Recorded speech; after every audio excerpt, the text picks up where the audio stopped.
वर्तमान में जैन धर्म को वीतराग विज्ञान को समझने के लिए बहुत सारे आधुनिक साधन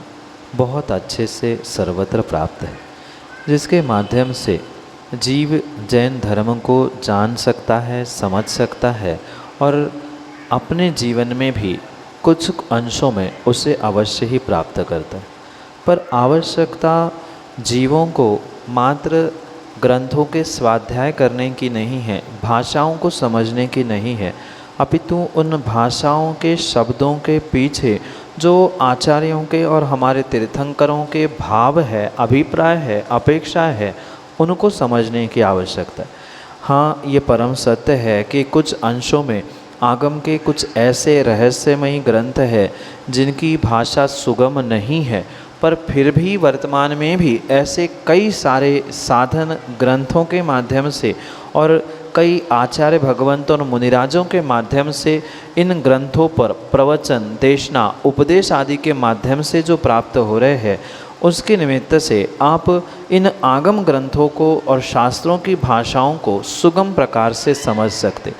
भले ही कितने ही कठिन भाषा में, कठिन विधि से पूर्वाचार्यों ने इसका बखान किया है, पर वर्तमान के परिप्रेक्ष्य में बहुत सारे साधु संघ इन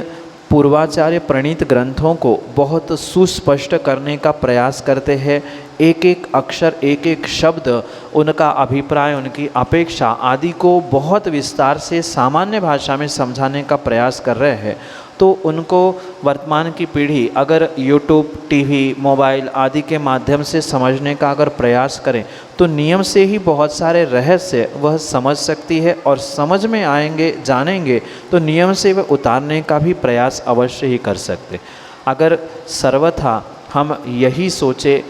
हर व्यक्ति यही सोचे कि भाषा सुगम नहीं है, कठिनाई से समझने वाले ग्रंथ है, तो जीवन में कभी आगम के रहस्य समझ में ही नहीं आ सकते। जैसे बचपन में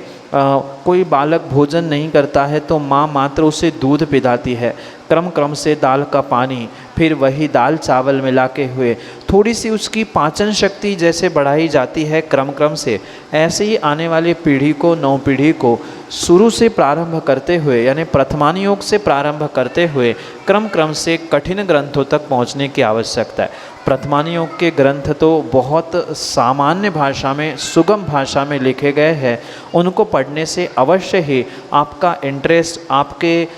धर्म के प्रति लगाव बढ़ने की पूर्ण संभावना हो सकती है। जैसे जैन रामायण के विषय में आप अगर जानना चाहते हैं, पढ़ना चाहते हैं, तो इस विषय में पद्म पुराण एक ऐसा महान ग्रंथ आचार्य भगवंत रविसेन महाराज ने हमें प्रदान किया है, जिनके 3 भागों में प्रकाशन वर्तमान में भी मौजूद है। और पूर्ण रूप से उन 3 भागों में प्रकाशित उस पद्म पुराण को आप पढ़ेंगे तो बहुत आनंद आपको इस जैन रामायण के निमित्त से अवश्य ही प्राप्त होगा। और ऐसे ही ग्रंथों का क्रम क्रम से पारायण करेंगे, अध्ययन करेंगे, तो धीरे धीरे आपका भाषा सौष्ठव, यानी भाषा समझने की जो क्वालिटी या आपकी क्षमता है, वह कैपेसिटी भी बढ़ती जाएगी और आपको वह आगम की भाषा भी सुगम लगने लग जाएगी, आसान लग जाए। कुछ प्रतिमानियों के ऐसे विशेष ग्रंथ हैं, जैसे धर्म परीक्षा आदि आचार्य अमित गति स्वामी का, जिनके माध्यम से धर्म की परीक्षा कैसी की जाती है, वास्तव में हमारा जैन धर्म कितना उत्कृष्ट है,